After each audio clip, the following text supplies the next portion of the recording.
Hello, welcome to Thehayteamtv. Oh, just spin that around. Right. This is how we're getting on. This is going to be a hugely interesting video. Just a load of the crap that we're getting rid of. So, corner's emptying, that all there's empty, blah blah blah. But some of the bits we got, let's see, a bunch of old lighting boards all broken. We have a heap of triple K cultivator legs, which will probably get binned unless someone wants them. Toro mower blades from back when we used to do rugby pitches. A whole box of them for a 10-foot mower. Ah, God, there's just so much. Spanners, huge spanners from the dockyard in the like 1970s. If I come outside, anyone want vents for drying corn? So on old corn bins, you put them underneath and blow air through them. Then you've got to go. Then you get to the scrap pile. Now, if it's windy, I'm sorry. I'm just going to whip you around. So we're binning everything from Land Rover springs. That is off a Lady Hibiscus lighting board. Air compressors, because we seem to absolutely chew through them here. Husky chainsaw, which died. What's it got in there? 2 bottom link arm extensions for a Teagle centerline vert spinner. Come around here, an old drill. For a Ford 6.6, that used to be the bracket for the 2-wheel drive. My old man turned it from a 2-wheel drive to a 4-wheel drive. So what I mean by a 2-wheel drive to a 4-wheel drive, he put a county front axle on the front of a Ford 6.6, which then that made it become 4-wheel drive. Didn't have great lock, but had 4-wheel drive. Grain auger over there, from when we used to actually do combining, and then we stopped that. There is some class combine bits in there, some old class, some old Massey combine bits in there. I think there's some old Claydon New Holland bits in there for a combine. Discovery suspension airbags.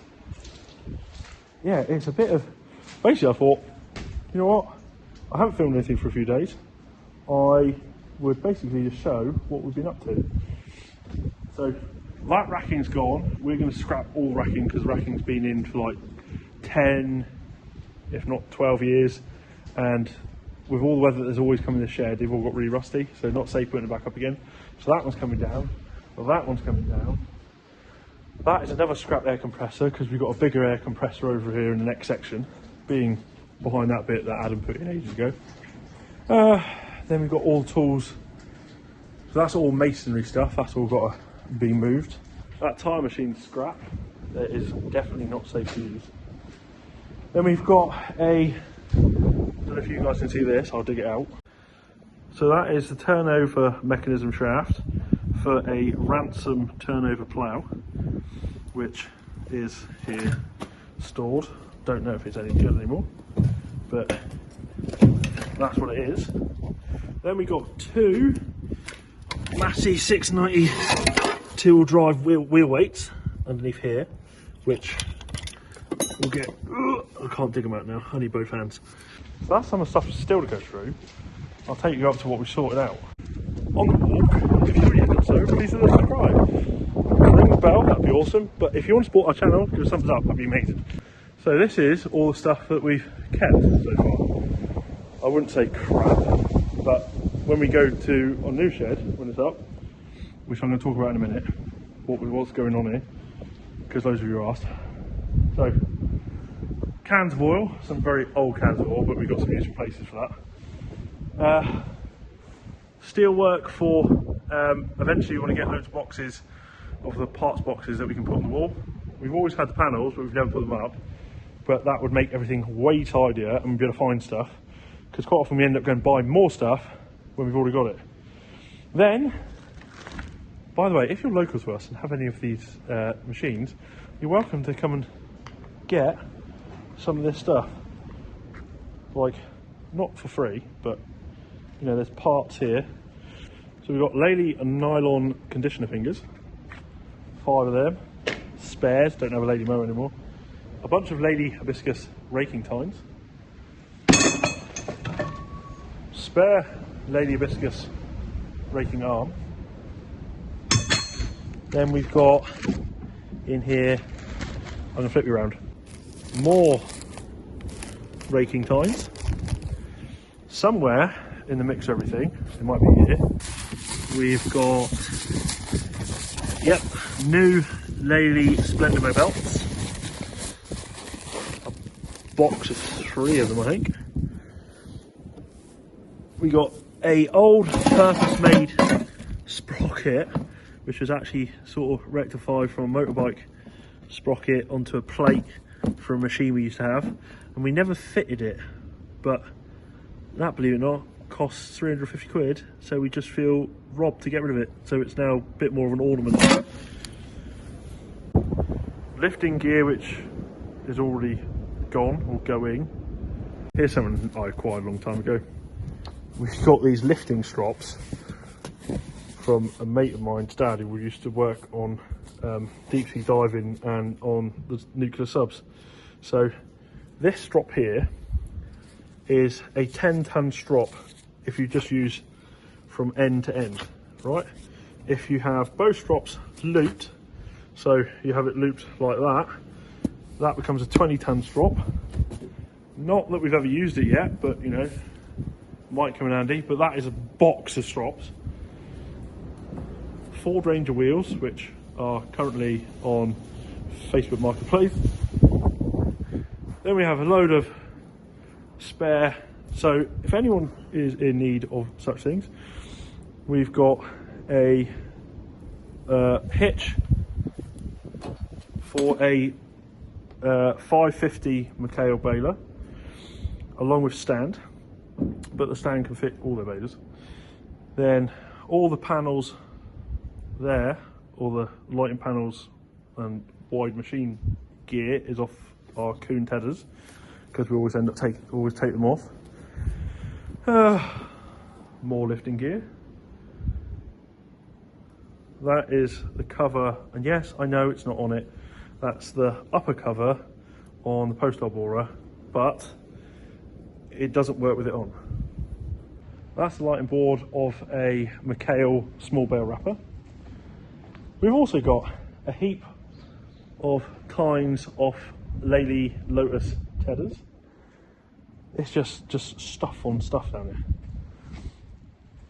A couple wet vacs, chicken net. Oh, here's an interesting one. So under there, I'm not going to move everything that's on top of it, is a fold out single bale spike. So on the fold out single bale spike, there's two, it's built on an A-frame bracket, and the 2 spikes both go up to a point like that, like a triangle, and then one folds down one side, one folds down the other side.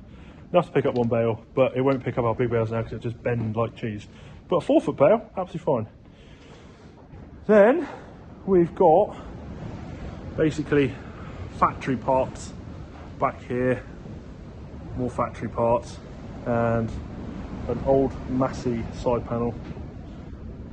I don't know why we're keeping that, it might go. But yeah, but at least this area of the shed is nice and tidy. It seems like a lot, but we've chucked away easily more than we've kept. And then we're going to go back through that to see what we really think's necessary to keep once that starts getting put into a new shed. But all in all, we've had quite a cull already. And there's like trailer panels, gate posts that I found which I didn't know we had, stuff like that. Spare wheels for various different bits of kit. If it's windy, again, I apologise, I'll try and get out of the wind. this shed, which we wanted to replace for the last 10-15 years, is going. Okay, so shed, similar footprint's going to be replaced with it, which is basically going to be a solid machinery shed or utility shed. But, you know, summertime, if we want to have 1 or 2 bays to fill up with bales, hay, straw, whatever, we can use it. We can also use it for extra bay for fixing stuff, bigger stuff, not necessarily tractors, because the workshop would be fitting like most of those sort of things. All the way through here, we're going to be even bays. We're going to raise it, right, raise the ground so it's level from where I'm stood now, and that way we can utilise it more, and we can leave it open on this side, but we're going to close like this side with the tractors that way, so everything will be accessed from this end. It just means we can get our kit in, because we've got obviously a lot of kit here, and yeah, it is nice kit, and we want to kind of look after it better. Like things like that chieftain tray doesn't really need to be outside. It'd be nice to have it in the dry. Also having it in the dry on wet days like this, adds if you want to, you can just go around, check things, grease up pivot points, might be the same, but it's already in the dry, if that makes sense. Now, in the workshop. So our workshop is quite a big space when it's empty and not full of crap. So the plan is, Adam is going to have workshop on that side, and then we're going to put a unit in here, which is going to get leased out basically. So one unit you'll never see inside, because it won't be anything to do with the fire. But as we'll have that bay down there, which is more than big enough. I would say we're talking 20 by 40 bay. It's not bad, is it, for using the workshop? It will be stretched out a little bit each way, not very much, and the shed's going to be a little bit higher, so that is the plan. And also at the same time, is the shed pay for itself from the other side that's getting leased out. Does that make sense? So all that's going on here at the moment is obviously we're clearing this all out, which has gone up into where we should be storing bales. And by being up there, we can get this done. And then we'll bring some bits back into the shed which are going to be useful actually used in here. And then when the other shed gets put up, that's all going to be put onto racking, and we're going to sort through it again properly and actually get bolts in drawers and stuff, so we stop going off and buying extra things we already got, because we just don't know we have them, because we've gone and looked, it's taken too long, and then we've gone and bought more. If that makes sense. So yeah, that's the plan at the moment. We're going to keep the ramp, right, that's staying, might be useful. We're going to widen our entrance on the corner. At some point we're going to be widening the entrance at the end of our drive, so we can get Arctics and stuff in here, which would be better for getting bales out and stuff like that, and bigger loads, get lorry and drags in. And also on the gate on the way up into the yard, one sec, I will quickly walk back through here. So that gateway there is going to be widened right up as well, so we can get more. Apart from we're going to have to possibly make 2 gates through there, because the way it all works there, we can't have two great big 15-foot gates, because there's nowhere for them to fold back. So we're going to have to make 2 15 folding gates, whether they concertina into 5-foot panels, or whether they concertina into 7.5-foot panels. That remains to be seen at the moment, but that's basically what we've got to do. So whether we make that, we can buy that, we don't know yet. Anyway, yeah, quick, short, sharp video. But what I'm going to do is start doing a few more YouTube shorts to keep you guys up to date with things, especially when we're a bit manic, because with the rain, we've been delivering loads, making loads of hay, and as soon as we've got any time at all, we're up here clearing this, because this has got to be cleared, because the shed should be starting in the next 2 weeks. So you guys at home, keep your eyes peeled. If you haven't done so for the second time in this video, please hit subscribe, give us a thumbs up if you want to support the channel. If you want to find any more of us, you can find us on Facebook, Snapchat, Instagram and Twitter. But until next video, see you next one. This was short and sharp. Love the fact that you're still watching.